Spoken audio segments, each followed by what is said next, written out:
ಓಂ ಗುರುಭ್ಯೋ ನಮಃ ಹರಿ ಓಂ. ನಮಸ್ಕಾರ, ವೆಲ್ಕಮ್ ಟು ವಾಸ್ತುಜ್ಯೋತಿ ಕಾರ್ಯಕ್ರಮಕ್ಕೆ ಸುಸ್ವಾಗತಗಳು.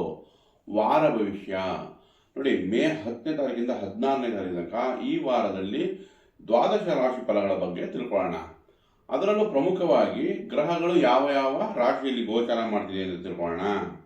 ಈ ವಾರದ ವಿಶೇಷತೆ ಏನು ಅಂದರೆ, ಮಂಗಳ ಗ್ರಹ ಅಂದರೆ ಕುಜ ಸ್ವಂತ ಮನೆ ಮೇಷರಾಶಿಗೆ ಪ್ರವೇಶ ಆಗುತ್ತೆ ಈ ವಾರದಲ್ಲಿ ರವಿ ಮತ್ತು ಬುಧನ ಜೊತೆ ಅಂದರೆ ತ್ರಿಮೂರ್ತಿ ಅಂದರೆ 3 ಗ್ರಹಗಳ ಯುತಿ ಆಗುತ್ತದೆ. ಸೊ ಇದು ಈ ವಾರದ ವಿಶೇಷತೆ.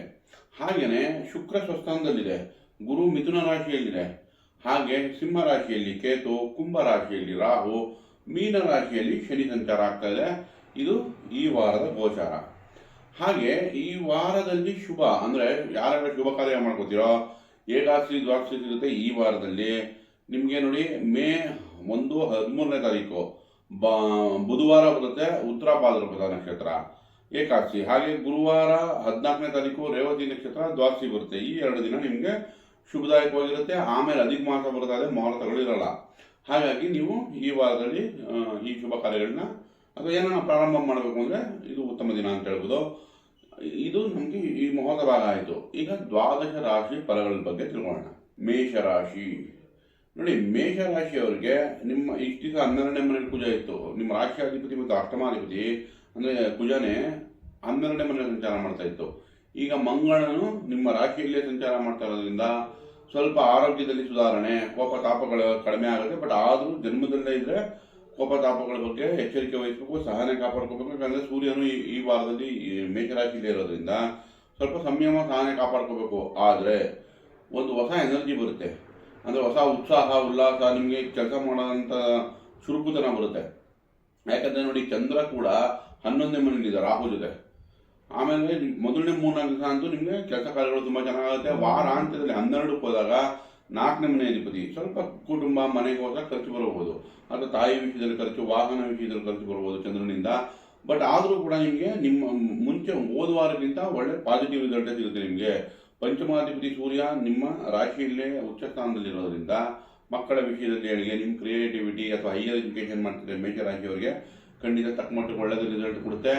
ನಂತರ ಶುಕ್ರ ನೋಡಿ, 2ನೇ ಮನೆಯಲ್ಲಿ ಯಾವಾಗ ಸ್ವಂತ ಮನೆಯಲ್ಲಿದೆಯೋ ಸಪ್ತಮಾಧಿಪತಿ, ಹಾಗಾಗಿ ವಿವಾಹಕ್ಕೆ ಅನುಕೂಲ ಮಾಡಿಕೊಡುತ್ತೆ. ಅಥವಾ ಹೆಣ್ಣು ಮಕ್ಕಳಿಂದ ಕುಟುಂಬದಲ್ಲಿ ಲಾಭ ತಂದುಕೊಡುತ್ತೆ. ವ್ಯಾಪಾರ ವ್ಯವಹಾರಗಳಲ್ಲಿ ಚೆನ್ನಾಗಿರುತ್ತೆ. ಸೊ ಶುಕ್ರನಿಂದ ನಿಮಗೆ ಲಾಭದಾಯಕವಾಗಿ ಈ ವಾರದಲ್ಲಿ ಚೆನ್ನಾಗಿದೆ. ಹಾಗೆ 3ನೇ ಮನೆಯಲ್ಲಿ ಗುರು ಇದ್ದರೆ ಪ್ರಯತ್ನಗಳು, ನಿಮ್ಮ ಸಾತ್ವಿಕ ಪ್ರಯತ್ನಗಳಿಂದ ಲಾಭ ಬರುತ್ತೆ.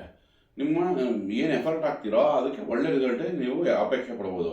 ಇನ್ನು ಪಂಚಮದಲ್ಲಿ ಕೇತು ಇದ್ದರೆ ಸ್ವಲ್ಪ ಮಕ್ಕಳ ವಿಚಾರದಲ್ಲಿ ಡಿಟ್ಯಾಚ್ಮೆಂಟ್ ಇರುತ್ತೆ, ಅಂದರೆ ವೈರಾಗ್ಯ, ಮಕ್ಕಳ ಜೊತೆ ಸಂಬಂಧಗಳು ಕಡಿಮೆ ಮಾಡಿಬಿಟ್ಟಿರ್ತೀರ, ಮಾತಾಡೋದು ಸ್ವಲ್ಪ ಆ ಕಡೆ ಗಮನ ಹರಿಸಿ. ನಿಮ್ಮಲ್ಲೇ ಹೈಯರ್ ಎಜುಕೇಷನ್ನು, ಹೆಚ್ಚಿನ ವಿದ್ಯಾಭ್ಯಾಸ ಮಾಡ್ತಾ ಇದ್ರೆ ಅದರಲ್ಲೂ ಸ್ವಲ್ಪ ನಿಧಾನ ಮಾಡಿರ್ತೀರ. ಹಾಗಾಗಿ ನೀವು ಕೇತುಗೆ ಇಲ್ಲಿ ಪರಿಹಾರ ಬೇಕು. ಪಲಾಶ ಪುಷ್ಪ ಸಂಕಾಶಂ ತಾರಕಾಗ್ರಹಮಸ್ತಕಂ ರೌದ್ರಂ ರೌದ್ರಾತ್ಮಕಂ ಗೌರಂ ತಂ ಚೇತುಂ ಪ್ರಣಮಾಮ್ಯಹಂ. ಒಂದು 21 ಬಾರಿ ಹೇಳ್ಕೊಳ್ಳಿ. ಇಲ್ಲಾಂದರೆ ಗಣೇಶನ ಆರಾಧನೆ ಮಾಡಿ, ಗಣೇಶನ ದೇವಸ್ಥಾನಕ್ಕೆ ಹೋಗಿ ಒಂದು 10 ನಿಮಿಷ ಕೂತಿದ್ದು ಬನ್ನಿ, ಅದು ನಿಮಗೆ ಖಂಡಿತ ಲಾಭದಾಯಕವಾಗಿರುತ್ತೆ. ಮೇಷರಾಶಿಯವರಿಗೆ 11ನೇ ಮನೆಯಲ್ಲಿ ಚಂದ್ರ ರಾಹು ಯುತಿ ಆಗ್ತಾ ಇರೋದ್ರಿಂದ ಸ್ವಲ್ಪ ಅರ್ಜೆಂಟಾಗಿ ತೀರ್ಮಾನ ತಗೋಬೇಡಿ. ಯಾಕಂದರೆ ನಿಮ್ಮ ರಾಶಿಯಲ್ಲಿಯೇ ಕುಜ ಇದೆ, ಸೂರ್ಯ ಇದೆ. ಇಲ್ಲಿ ನಿಮಗೆ ಅರ್ಜೆನ್ಸಿ ತೋರಿಸ್ತಾ ಇದೆ, ಅಂದರೆ ಆತುರತೆ ತೋರಿಸ್ತಾ ಇದೆ. ಅಲ್ಲಿ ರಾಹು ಚಂದ್ರ ಯುತಿ ಆದಾಗ ಮಾಯ ಆಗ್ಬಿಡುತ್ತೆ, ಅಂದರೆ ಸ್ವಲ್ಪ ತಪ್ಪದು ಡಿಸಿಷನ್ ತೊಗೊಳ್ಳೋಂಥ ಚಾನ್ಸಸ್ ಇರುತ್ತೆ. ಸೊ ಅದಕ್ಕೆ ಎಚ್ಚರಿಕೆ ವಹಿಸಿ. ಓವರ್ ಆಲ್ ತೊಗೊಂಡ್ರೆ ಈ ವಾರ ಚೆನ್ನಾಗಿದೆ ಅಂತ, ಕಂಪೇರ್ ಟು ಲಾಸ್ಟ್ ವೀಕು ಈ ವಾರ ತುಂಬ ಚೆನ್ನಾಗಿದೆ ಅಂತ ಹೇಳ್ಬೋದು. ಒಳ್ಳೆಯದಾಗಿ.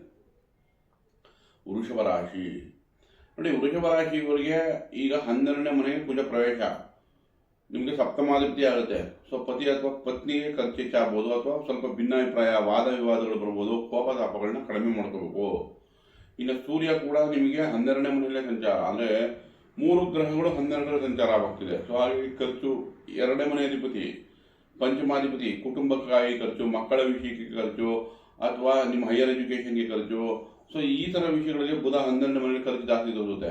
ಹಾಗೆ ಸೂರ್ಯ ಕೂಡ ನಿಮಗೆ 4ನೇ ಮನೆ ಅಧಿಪತಿ. ಸೊ ಹಾಗಾಗಿ ಫ್ಯಾಮಿಲಿ, ಮನೆ, ಕುಟುಂಬ, ವಾಹನ ಇತ್ಯಾದಿ ಅಥವಾ ತಂದೆ ವಿಷಯದಲ್ಲಿ ಅದಕ್ಕೂ ಖರ್ಚು ತೋರಿಸ್ತಾ ಇದೆ. ಸೊ ಈ ವಾರದಲ್ಲಿ ನಿಮಗೆ 3 ಗ್ರಹಗಳಿಗೆ ಪರಿಹಾರ ಬೇಕಾಗುತ್ತೆ. ಒಂದು ಬುಧ, ಒಂದು ಕುಜ, ಒಂದು ರವಿ. ತಂದೆ ಸೇವೆ ಮಾಡಿ, ಸೂರ್ಯ ಉದಯಕ್ಕೆ ಎದ್ದು ಸ್ವಲ್ಪ ವಾಕ್ ಮಾಡೋದು, ಅಥವಾ ಸೂರ್ಯ ನಮಸ್ಕಾರ ಮಾಡೋದು, ಯೋಗ ಮಾಡೋದು, ಇದರಿಂದ ಸೂರ್ಯನ ಬ್ಯಾಲೆನ್ಸ್ ಮಾಡ್ಬೋದು. ಹಾಗೆ ಅಣ್ಣ ತಮ್ಮನ ಜೊತೆ ಒಳ್ಳೆ ಮಾತಾಡಿ, ಸುಬ್ರಹ್ಮಣ್ಯನ ಆರಾಧನೆ, ಲಕ್ಷ್ಮೀ ನರಸಿಂಹಸ್ವಾಮಿ ಆರಾಧನೆ ಮಾಡೋದ್ರಿಂದ ನಿಮಗೆ ಕುಜಿಶಾಂತಿವಾಗುತ್ತೆ, ಕುಜಿಗೆ ಬ್ಯಾಲೆನ್ಸ್ ಆಗುತ್ತೆ ಆ ಎನರ್ಜಿನ. ಈಗ ನಿಮಗೆ ಶುಕ್ರ ಸ್ವಸ್ಥಾನದಲ್ಲಿದೆ, 6ನೇ ಮನೆ ಅಧಿಪತಿ, ರಾಷ್ಟ್ರಾಧಿಪತಿ. ಅದು ತಕ್ಕಮಟ್ಟಿಗೆ ಬಲ ಕೊಟ್ಟರೂ ಕೂಡ ಹಾರ್ಮೋನಲ್ ಇಶ್ಯೂಸ್ ಕೊಡುತ್ತೆ ಹೆಣ್ಮಕ್ಳಿಗೆ. ಸೊ ಅದ್ರ ಬಗ್ಗೆ ಎಚ್ಚರಿಕೆ ವಹಿಸ್ಬೇಕು. ಇದನ್ನ ಎಲ್ಲಾನು ಬ್ಯಾಲೆನ್ಸ್ ಮಾಡೋ ಗ್ರಹ ಯಾವುದು ಅಂದರೆ ಗುರು ಗ್ರಹ.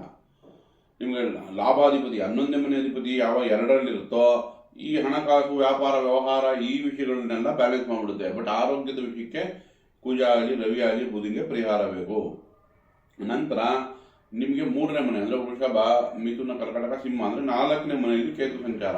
ಸೊ ಸ್ವಲ್ಪ ತಾಯಿ ಜೊತೆ ಡಿಟ್ಯಾಚ್ಮೆಂಟು, ತಾಯಿ ಜೊತೆ ಮಾತಾಡೋದು ಕಡಿಮೆ ಆಗ್ಬಿಟ್ಟಿರುತ್ತೆ, ಅಥವಾ ಮನೆಯಲ್ಲೇ ವೈರಾಗ್ಯ ಕಾಡ್ತಾ ಇರುತ್ತೆ. ಹಾಗಾಗಿ ವೃಷಭ ರಾಶಿಯವರು ಕೇತು ಶಾಂತಿ ಅಗತ್ಯ. ಗಣೇಶನ ಆರಾಧನೆ, ಬೀದಿ ನಾಯಿಗೆ ಆಹಾರ ಕೊಡೋದು. ಈಗ ಬೇಸಿಗೆ ಬೀದಿ ನಾಯಿಗೆ ಆಹಾರ ಕೊಡಿ, ನೀರಿಡಿ, ಅದರಿಂದ ನಿಮಗೆ ಖಂಡಿತ ಪರಿಹಾರ ಆಗುತ್ತೆ ಕೇತುದು.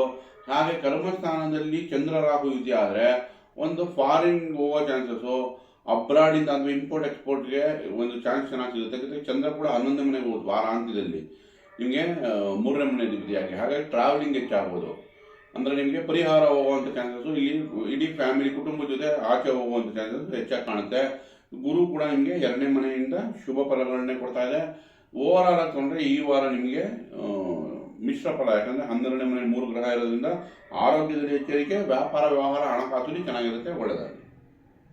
ಮಿಥುನ ರಾಶಿ ನೋಡಿ, ಮಿಥುನ ರಾಶಿಯವರಿಗೆ ಭಾಗ್ಯದಲ್ಲಿ ರಾಹು ಚಂದ್ರ ಯುತಿ ಆಯಿತು. 2ನೇ ಮನೆ ಅಧಿಪತಿ ಭಾಗ್ಯಕ್ಕೆ ಹೋಯಿತು. ಹಾಗಾಗಿ ನಿಮಗೆ ಅಲ್ಲಿ ನಿಮಗೆ ರಾಹು ಜೊತೆ ಯಾವಾಗ ಸೇರ್ಕೊಳುತ್ತೋ ಸ್ವಲ್ಪ ಒತ್ತಡಗಳು ಕೊಡ್ಬೋದು ಕುಟುಂಬದಲ್ಲಿ. ಬಟ್ ಆದರೂ ಕೂಡ ನಿಮಗೆ ನಂತರ ವಾರಾಂತ್ಯದಲ್ಲಿ ಚಂದ್ರ ಕರ್ಮಸ್ಥಾನಕ್ಕೆ ಹೋದಾಗ ಶುಭ ಫಲನೆ ಕೊಡುತ್ತೆ, ಕೆಲಸ ಕಾರ್ಯಗಳಿಂದ ಹಣಕಾಸು ಕೊಡುತ್ತೆ. ಎಲ್ಲದಕ್ಕಿಂತ ಹೆಚ್ಚು ಏನಂದರೆ 3 ಗ್ರಹಗಳು ಯುತಿ ಆಗ್ತಿದೆ 11ನೇ ಮನೆಯಲ್ಲಿ ಲಾಭಸ್ಥಾನದಲ್ಲಿ. ಸೊ ಈ ವಾರದಲ್ಲಿ ನಿಮಗೆ ಒಳ್ಳೊಳ್ಳೆ ತೀರ್ಮಾನ ತಗೊಳಕ್ಕೆ, ಅಂದರೆ ನಿಮಗೆ ಈಗ ಮುಂದೆ ಗುರು ಜೂನ್ 1ರಿಂದ 2ನೇ ಮನೆಗೆ ಹೋಗ್ತಾ ಇದೆ, ಅದಕ್ಕೆ ಫೌಂಡೇಶನ್ನು ಈ ತಿಂಗಳಲ್ಲಿ ಅಥವಾ ಈ ವಾರದಲ್ಲಿ ನಿಮಗೆ ಒಳ್ಳೊಳ್ಳೆ ಪ್ಲಾನಿಂಗಲ್ಲಿ ಅಥವಾ ಒಳ್ಳೊಳ್ಳೆ ಸ್ಟೆಪ್ಸ್ ಇಡ್ತೀರಾ. ಮುಂಬರುವ ದಿನಕ್ಕೆ ಅದು ಉಪಯೋಗ ಬರುವಂಥದ್ದು. ಒಟ್ಟಾಗಿ ಈಗ 3 ಗ್ರಹಗಳಿಂದ ಲಾಭ ನಿರೀಕ್ಷಿಸ್ಬೋದು. ಇನ್ನು 3ನೇ ಮನೆಯಲ್ಲಿ ಕೇತು ಇದೆ, ಅದು ಕೂಡ ನಿಮಗೆ ನೋಡಿ ಕಮ್ಯುನಿಕೇಷನ್ ಕ್ಲಾರಿಟಿ ಇಟ್ಕೊಳ್ಳಿ. ಅಣ್ಣ ಜೊತೆ ಅಥವಾ ಬ್ಯಾಂಕಿಂಗ್ ಸೆಕ್ಟರಲ್ಲಿ ಇದು ಯಾವುದೇ ಕಮ್ಯುನಿಕೇಷನಲ್ಲಿ ಕ್ಲಾರಿಟಿ ಇಟ್ಕೊಳ್ಳಿ. ಬಟ್ 3ನೇ ಮನೆಯಲ್ಲಿ ನಿಮ್ಮ ಪ್ರಯತ್ನಗಳಿಗೆ ಲಾಭ ತಂದುಕೊಡುತ್ತೆ. ಸೊ ಭಾಗ್ಯದಲ್ಲಿ ನಮಗೆ ಮಿಥುನ ರಾಶಿಯವರಿಗೆ ಭಾಗ್ಯದಲ್ಲಿ ರಾಹು ಚಂದ್ರ ಇದೆ. ಅದು ಕೂಡ ನಿಮಗೆ ಈ ಅಪ್ಸ್ ಆ್ಯಂಡ್ ಡೌನ್ಸ್ ಇರುತ್ತೆ. ಅಂದರೆ ಅದೃಷ್ಟಗಳಲ್ಲಿ ಏರುಪೇರು, ತಂದೆ ವಿಚಾರದಲ್ಲಿ ಚಿಂತೆ ಪಡ್ಬೋದು. ಹಾಗಾಗಿ ರಾಹುಗೆ ಪರಿಹಾರ ಬೇಕು. ಅರ್ಧಕಾಯಂ ಮಹಾವೀರ್ಯಂ ಚಂದ್ರಾದಿತ್ಯ ವಿಮರ್ಧನಂ ಸಿಂಹಿಕಾ ಗರ್ಭ ಸಂಭೂತಂ ತಂ ರಾಹುಂ ಪ್ರಣಮಾಮ್ಯಹಂ ಒಂದು 21 ಬಾರಿ ಹೇಳ್ಕೊಳ್ಳಿ. ಉದ್ದಿನ ಬೇಳನ್ನು ದುರ್ಗಾದೇವಿ ದೇವಸ್ಥಾನದಲ್ಲಿ ದಾನ ಕೊಡಿ, ಅಥವಾ ಮೂಲಂಗಿನ ಹಸು ಕೊಡಿ. ಆ ಮೂಲಂಗಿನ ದಾನ ಕೊಡೋದ್ರಿಂದ ಕೂಡ ನಾವು ರಾಹು ಪರಿಹಾರ ಮಾಡ್ಬೋದು. ಹಾಗೆ ನೋಡಿ, ನಮಗೆ ಕರ್ಮಸ್ಥಾನದಲ್ಲಿ ಶನಿ ಕರ್ಮಾದೀಪ ಕರ್ಮಸ್ಥಾನದಲ್ಲಿ ಇರೋದು ನಮಗೆ ಲಾಭ. ಒಂದು ಭಾಗ್ಯಾಧಿಪತಿ ಆಗುತ್ತೆ ಶನಿ ನಿಮಗೆ, ಅದು ಕರ್ಮಸ್ಥಾನದಲ್ಲೇ ಸಂಚಾರ ಮಾಡ್ತಿರೋದ್ರಿಂದ ಕೆಲಸ ಕಾರ್ಯದಲ್ಲಿ ಸ್ಟೆಬಿಲಿಟಿ ತಂದುಕೊಟ್ಬಿಡುತ್ತೆ. ಇನ್ನು ಅದರ ಕೆಲಸ ಕಾರ್ಯಗಳಿಂದ ಲಾಭ ಈ 3 ಗ್ರಹಗಳು ತಂದುಕೊಡೋದ್ರಿಂದ ಮಿಥುನ ರಾಶಿಯವರಿಗೆ ಶುಭ ಫಲ ಹೆಚ್ಚು ಈ ವಾರದಲ್ಲಿ ಅಂತ ಹೇಳ್ಬೋದು, ಒಳ್ಳೆಯದಾಗಲಿ. ಕರ್ಕ ರಾಶಿ ನೋಡಿ, ಕರ್ಕಾಟಕ ರಾಶಿಯವರಿಗೆ ಈ ವಾರದಲ್ಲಿ ಚಂದ್ರ 8 ಮತ್ತು 9 ಸಂಚಾರ ಮಾಡ್ತಿರೋದ್ರಿಂದ ಸ್ವಲ್ಪ ಒತ್ತಡಗಳಿರುತ್ತೆ ಮಾನಸಿಕವಾಗಿ. ಯಾಕಂದರೆ ರಾಹು ಜೊತೆ ಬೇರೆ ಸೇರ್ಕೊಳ್ಳುತ್ತೆ ಈ ವಾರದಲ್ಲಿ. ಆ ವಾರದ ಮೊದಲನೇ 2-3 ದಿವಸ ಒತ್ತಡದಲ್ಲಿರುತ್ತೆ. ವಾರಾಂತ್ಯದಲ್ಲಿ ಸ್ವಲ್ಪ ರಿಲೀಫ್ ಆದ್ರೂ ಶನಿ ಜೊತೆ ಸೇರುತ್ತೆ. ಸೊ ಹಾಗಾಗಿ ಈ ವಾರದಲ್ಲಿ ತಕ್ಕಮಟ್ಟಿಗೆ ಒತ್ತಡ ಇರುತ್ತೆ. ಚಂದ್ರ ಪರಿಹಾರ ಬೇಕಿಲ್ಲಿ. ಚಂದ್ರನಿಗೆ, ಶನಿಗೆ, ರಾಹುಗೆ ಈ 3 ಪರಿಹಾರನೂ ಅವಶ್ಯಕತೆ ಇದೆ. ಅದರಲ್ಲೂ ನಾವು ಒತ್ತಡದ ಯಾವುದು ಅಂದರೆ ಚಂದ್ರ ಮತ್ತು ರಾಹುಗೆ ಪರಿಹಾರ ಅಗತ್ಯ. ಚಂದ್ರನಿಗೋಸ್ಕರ ಶಿವನ ಆರಾಧನೆ ಅಥವಾ ಪಂಚಾಕ್ಷರಿ ಮಂತ್ರಗಳು, ಓಂ ನಮಃ ಶಿವಾಯ ಒಂದು 21 ಬಾರಿ ಹೇಳ್ಕೊಳ್ಳಿ. ಹಾಗೆ ರಾಹುಗೋಸ್ಕರ ದುರ್ಗಾದೇವಿ ಅಷ್ಟೋತ್ತರ ಹೇಳ್ಕೊಳ್ಳೋದು, ದುರ್ಗಾದೇವಿ ದೇವಸ್ಥಾನಕ್ಕೆ ಭೇಟಿ ಕೊಟ್ಟು ಅಲ್ಲಿ ನಿಮ್ಮ ಹೆಸರು ಅರ್ಚನೆ ಮಾಡಿಸೋದು, ಉದ್ದಿನ ಬೇಳೆಯನ್ನು ದಾನ ಕೊಡೋದು. ಇದರಿಂದ ನಮಗೆ ರಾಹು ಕೂಡ ಬ್ಯಾಲೆನ್ಸ್ ಆಗುತ್ತೆ. ಕೇತು 2ನೇ ಮನೆ ಇರೋದಕ್ಕೆ ಗಣೇಶನ ಆರಾಧನೆ ಮಾಡೋದು, ಬೀದಿ ನಾಯಿಗೆ ಆಹಾರ ಕೊಡೋದು, ಅಥವಾ ಮೆಡಿಟೇಷನ್ ಧ್ಯಾನ ಮಾಡೋದು. ಇದರಿಂದ ನಾವು ಕೇತುನ ಬ್ಯಾಲೆನ್ಸ್ ಮಾಡ್ಬೋದು. ಸೊ ನಮ್ಗೆ ಓವರ್ ಆಲ್ ತಗೊಂಡ್ರೆ ರಾಹು ಕೇತು 2 ಬ್ಯಾಲೆನ್ಸ್ ಆಗಬೇಕಾಗುತ್ತೆ.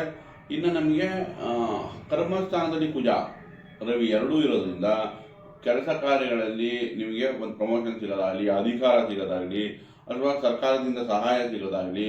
ಈ ಕರ್ಕಾಟಕ ರಾಶಿಯವರಿಗೆ ಈ ವಾರದಲ್ಲಿ ಕೆಲಸ ಕಾರ್ಯಗಳಲ್ಲಿ ತುಂಬ ಚೆನ್ನಾಗಿದೆ. ಯಾಕಂದರೆ ಕರ್ಮಸ್ಥಾನದಲ್ಲೇ 3 ಗ್ರಹಗಳು ಬಂತು.